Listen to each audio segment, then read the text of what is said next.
62. Una tarde de primavera, pleno sol, tal vez cuando lo veas es de noche, hace frío, en el otro lugar del mundo en el que estés, ¿no? Y nos encontramos con un querido colega, gran profesional de proyección internacional, con el que compartimos en algún momento una misma casa, un canal de televisión de los más importantes de Argentina y de Latinoamérica, diría Iberoamérica, que es Canal 13, Artear. Y él está aquí, pero para hablar de marcas, de comunicación, de destinos. Nos va a contar un poquito de qué se trata su empresa. Primero lo presento. Es Rodolfo Milesi, que es el founder de Branding Latinoamérica Group y está aquí con nosotros. Señor querido, buenas tardes. ¿Cómo va? Iba a decir como el tango 20 años después, pero en realidad son como 30. Y se hace un montón. Yo terminé de hacer Telepasillo, que era el ciclo que conducía en la tele en Argentina, en 2001. 2001. Yo hice 98 a 2001. Bueno, fueron 24. 4 ciclos. Sí, sí, sí. Vos en TN a dos voces, ¿estuviste en qué época? 97, 2002. Ahí después me fui a Londres. Pero empecé en realidad el 92 con Fax, con Nicolás Repetto. Para aquellos que conocen la televisión argentina, un programa icónico de la televisión argentina. Pero vamos a hablar de comunicación. Profesionales de la comunicación, venimos del mundo de la televisión, yo también de la gráfica, de la radio, y vos fundaste Branding Latinoamérica Group. ¿Qué es Branding Latinoamérica Group? ¿A qué se dedica? ¿Qué asesora? ¿Por qué Latinoamérica? ¿Por qué el foco puesto en el target del negocio en Latinoamérica? ¿Y cómo trabaja? ¿Qué servicios se ofrece? Bueno, en principio, Branding Latinoamérica nace como una idea, pero también una idea y una necesidad, ¿no? Porque como periodista mi intención, ya estaba casándome, haciendo mi familia, era quedarme en Londres y ya sabes que como periodista no es fácil irse de un país al otro, ¿no? Aunque hables el mismo idioma, hay muchos desafíos. No es fácil ser periodista. No es fácil ser periodista primero. Y vivir de ello. Imagínate. Sí. Entonces, sabiendo que por mi acento o por mi falta de conocimiento del mercado o la historia británica, me iba a ser muy difícil conseguir un trabajo, dije, bueno, lo mío va por el lado de las relaciones públicas y el marketing, que en definitiva también fue como una especie de continuación de lo que yo hacía antes, que era la producción de televisión, ¿no? Que, bueno, también es periodismo, pero es otra clase de periodismo y por ahí más adaptable a lo que estoy haciendo hace ya más de 20 años. Así que, bueno, vi que de todo lo que se hablaba en Londres, sobre todo, era África, Oceanía, Asia, las ex colonias. Pero se hablaba muy poco de Latinoamérica. Y si veías la conectividad aérea, era solamente Brasil, México y tal vez Argentina. Hoy por hoy British Airways va a 7, 8 destinos. Bueno, en Europa podemos decir que antes KLM o Air France, inclusive Iberia no iba a todos los destinos. Así que el conocimiento de Latinoamérica hoy por hoy es muy diferente al de hace 20 años. Pero cuando se me ocurrió esta idea, un poco como para ver qué hago en Londres, cómo sobrevivo, era un desafío, ¿no? Porque decías que eras latinoamericano y el inglés te decía mañana, mañana, ¿no? Entonces, y eso me daba mucha bronca, porque era una... Esa es la frase con la que te... Sí, era un programa que por ahí lo conoces de nombre, que es Fawlty Towers, que, bueno, había un camarero, entonces le decían, por favor, todo en inglés, ¿no? Sí. Y el tipo respondía, mañana, mañana. Entonces yo creo que ese fue como un poco el motivo, entre tantos, ¿no? Para por ahí construir un emprendimiento que sea respuesta a los prejuicios, a los estereotipos, y bueno, con mi manejo de medios y con la experiencia de televisión, ahí me mandé y bueno, lancé Branding Latinoamérica, que también lo hice también con mucha suerte porque no sabiendo para qué lado ir, si lo hacía yo mismo, no tenía los recursos, no tenía la experiencia. Había sido 2 años agregado de prensa en la Embajada Argentina. Le mandé un email de la nada a Lord Bell, que fue el fundador de Saatchi & Saatchi, el creador de Margaret Thatcher. Le mando un mail de la nada a su website y le digo, quiero hablar con ustedes 2 temas. No le mando un mail a él, le mando un mail al grupo, ¿no? Y cuando te dicen, llena el formulario. Sí, sí, sí. Bueno, y le responderemos en breve. Y vos decís, bueno, 1000 empleados, 32 compañías, así que imagínate. El señor lo leyó. Lo leyó. Alguien se lo alcanzó, pero también ¿por qué? Porque no solamente no le mandaba mi currículum y le preguntaba si tenía una vacante, sino que le traía un proyecto, ¿no? Y eso es un poco lo que siempre digo en las charlas con emprendedores. No vayan a pedir trabajo, a ver qué tiene para mí. No. El jefe te tiene que preguntar qué tenés vos para mí. Claro. Y eso fue un poco la razón, creo, por lo cual le interesó este nicho que en su momento hablo del año 2003, 2004, era un nicho que es Latinoamérica, ¿no? Y era una Latinoamérica políticamente muy interesante, con Lula, bueno, con todo el movimiento de identidad, que creo que en esa etapa fue muy interesante. Y además en el mail le dije, como argentino quiero saber su opinión sobre las Malvinas. Entonces, interesante, provocador pero interesante. Y bueno, hay que ir muy bien, por todos lados. Muy bien. Sí. Y ahora uno dice Latinoamérica, a veces si uno tiene la mirada eurocentrista, sobre todo si es sajona, decir Latinoamérica es un todo, pero Latinoamérica tiene sus matices, sus particularidades, sus características, sus idiosincrasias, que en muchos casos, aunque compartas el mismo idioma, tiene muchas diferencias en algunas cosas y otras son comunes. ¿Cómo comunicás hacia Latinoamérica lo que le ofreces desde aquí, desde Europa, y cómo te adaptás a esa idiosincrasia de los distintos países con los que trabajás? En cada Fitur te vemos desplegar tus servicios con tu equipo a distintos países de Latinoamérica. No es lo mismo Guatemala que Ecuador, que Panamá, que Colombia, que Argentina, no es lo mismo. ¿Cómo adaptás esa comunicación para ser parte del que armes estrategia de marca hacia Europa de ese país que viene de Latinoamérica? Bueno, muchas veces tengo que, apenas firmo contrato o antes ir al país y conocerlo bien, o enviar a alguien de mi equipo, porque ese es el gran desafío, ¿no? O poner a alguien de ese país a cargo de la cuenta. Después también un poco me pasa, porque yo estoy ahora viviendo entre Madrid y Londres. Entonces aquí a la gente le gusta escuchar más la palabra Hispanoamérica. Okay. ¿No? En Londres la palabra Hispanoamérica no existe, es Latinoamérica, y un poco por Haití, que tiene el idioma francés, también porque, aunque no son Latinoamérica, hay excolonias europeas como Surinam, como Guyana. Entonces, creo que, por lo menos para lo que hago desde nuestra oficina central, que es Londres, es Latinoamérica.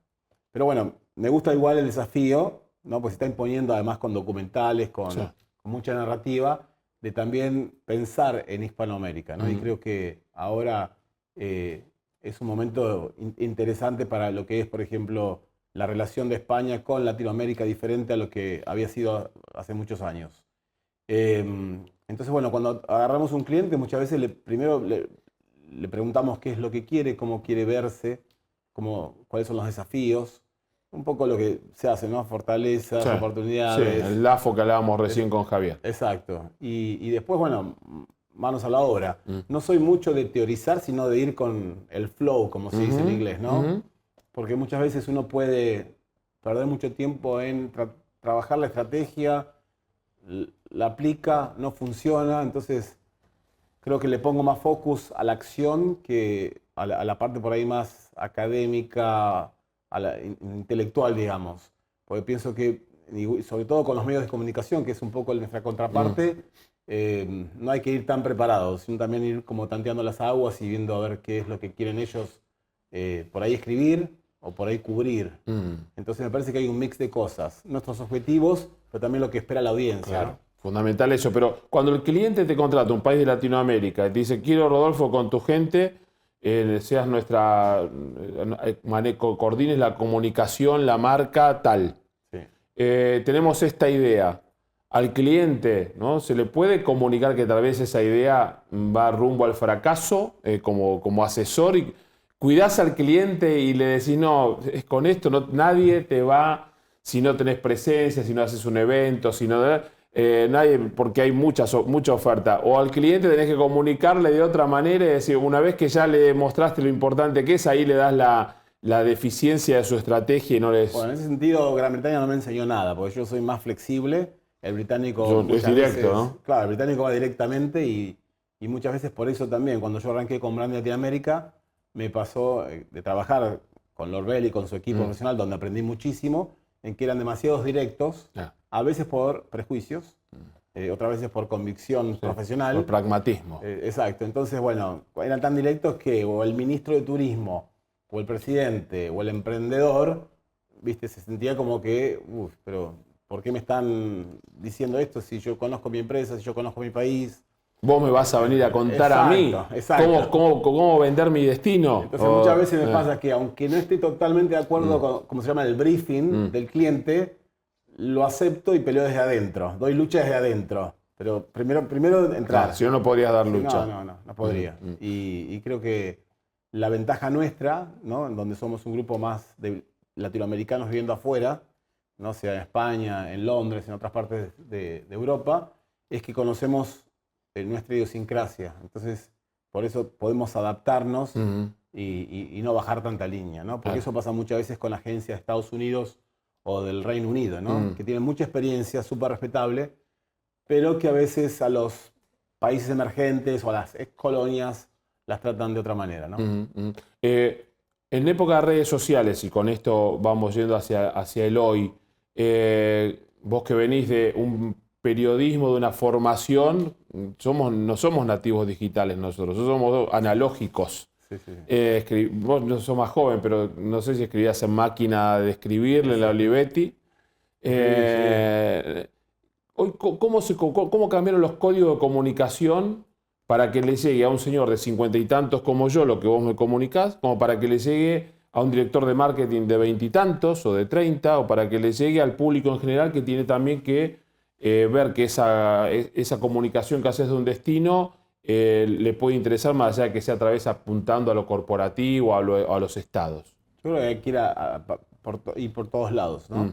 O sea, obviamente que hoy las redes sociales juegan un papel importante en cada una de las campañas que hacemos, pero todavía hay un mercado, hablo por ejemplo de Gran Bretaña, de una población entre 55, 60, y ya no podemos decir que la gente sigue viajando hasta los 70, hasta los 80 o hasta los 90 a veces. Sí. Entonces, ¿qué prefiere ir al tour operador o a la agencia? Sí. Y por ahí que, aunque muchos ancianos tengan Facebook, mi madre, Instagram, o sea, prefieren ir al... Van a hacer la fila cuando anuncia el inserso, ¿viste? Vas a la puerta de Halcón o el Corte Inglés y tenés 200... Y yo ya entro ahí porque en algunos es más 55, yo tengo 56. Le dije a mi mujer, vamos a hacer la fila. Y además uno tiene, digamos, tal vez a nuestra edad tiene también más comodidad económica. Entonces el joven va al online porque es más barato, porque tiene plataformas donde puede sacar tickets muy baratos con 2 stops, no hay problema. Su uso es igual. Ahora, cuando vos ya tenés 60, decís, no, pará. Armame el viaje. Sí, armame el viaje. Así que creo que se va a los dos públicos. Y también del lado nuestro, como empresa, trabajo con gente muy joven y con gente de nuestra edad, porque los jóvenes saben cómo comunicar las redes sociales, mucho mejor que yo. Sí, claro. Y nosotros lo que tenemos como capital es la experiencia y los contactos. Porque hoy también como una paradoja, ¿no? Cuando las redes sociales son tan desequilibrantes, a la hora de una campaña también es desequilibrante o está tomando mucho más fuerza el poder de que llamás a alguien, te atiende el teléfono o se sienta a tomar un café y bueno, eso... El viejo periodismo. El viejo periodismo, hay que tenerlo en cuenta eso, sobre todo a la hora de la prensa, ¿no? Que te atiende el editor y le digas, che, no pongas esta línea porque me pones en un problema, porque el cliente quiere decir otra cosa y... Ayúdame con esto. Ayúdame. Siempre quedar en manos del editor de turno. Porque si le vas a decir no me pongas esto. Las cosas que han cambiado, pero estamos volviendo de vuelta. ¿No? Me das una mano con esto. Porque si le vas a decir no me publiques esto, te sale en portada. Por eso, y perdés el cliente. Luis, los periodistas son complicados. ¿Se puede anunciar algo para la próxima Fitur? Algo que Branding Latinoamérica esté manejando así a modo de primicia o todo para Top Secret? Primicia absoluta. Ya llegó el equipo de Branding Latinoamérica ayer a Osaka, Japón. Está la Expo Osaka que comienza el sábado. Yo estoy viajando el jueves a Japón. Estamos trabajando para el gobierno de Uruguay con un stand que me dijeron los chicos, Juan Francisco, Justo y María Inés, que es el stand más lindo de Latinoamérica. Mirá. Así que lo voy a ver con mis propios ojos el viernes. Nuevo ministro asumió el 1 de marzo. Sí, ministro, está Uruguay 21, o sea, el nuevo gobierno, ¿no? El nuevo presidente. Hace solamente un mes.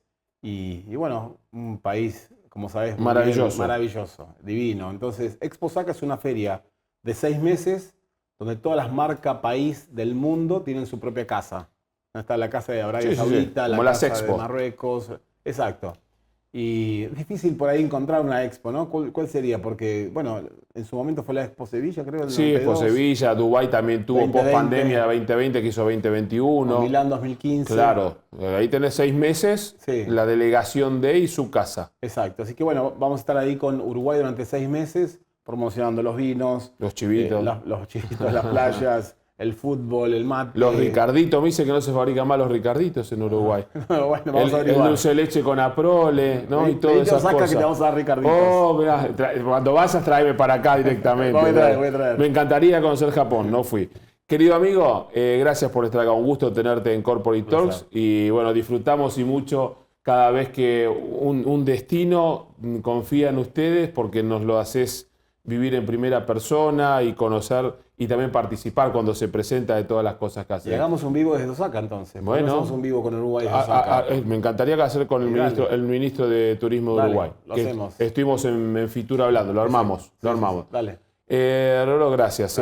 @Branding Latinoamérica, por favor. Muy bien, @Branding Latinoamérica, por favor. Sí, vende en todas partes. Diría una cuña publicitaria argentina, un león vendiendo Durax. Y esto es viejo para chiste interno. ¿Terminamos, Ale? ¿Alejandro? Muy bien, qué programón. Yo me sorprendo el nivel de los invitados que tenemos, ¿no? Porque yo les tengo gran estima y gran aprecio. Pero después cuando los veo en el campo de juego, ¿qué Atlético de Madrid ni la garra del Cholo? Campeones, ¿no? Y ojo, nos acercamos al Madrid y ojo el Barça que no, ahí está, no voy a hablar. Nos vamos, próximo encuentro, creo que lo tenemos el 28 de abril, porque me voy a Argentina a trabajar en unos días y regresamos después de Semana Santa. Ustedes no se pierdan ninguna de las propuestas de Tinku Televisión, saben, tenemos de todo. Y el 8 tenemos un compromiso con Alejandro, el encuentro MICE, ¿no, Alejandro? Donde Tinku es Media Partner. Vamos a estar trabajando ahí el 8. El 10, perdón, el jueves 10. Yo ya no sé qué día, hoy es 7, ¿no? El 10 en Alcalá. Qué lindo lugar. Voy a estar ahí, voy por la tarde, voy para toda la gente del sector MICE, que produce, genera mucha riqueza en el mundo del turismo y grandes relaciones humanas, van a estar ahí. Nosotros también. Nos vamos, ya es hora de decir hasta la próxima. Muchísimas gracias, será hasta el episodio 63. Esto fue Corporate Talks aquí en Tinku Televisión. Chao.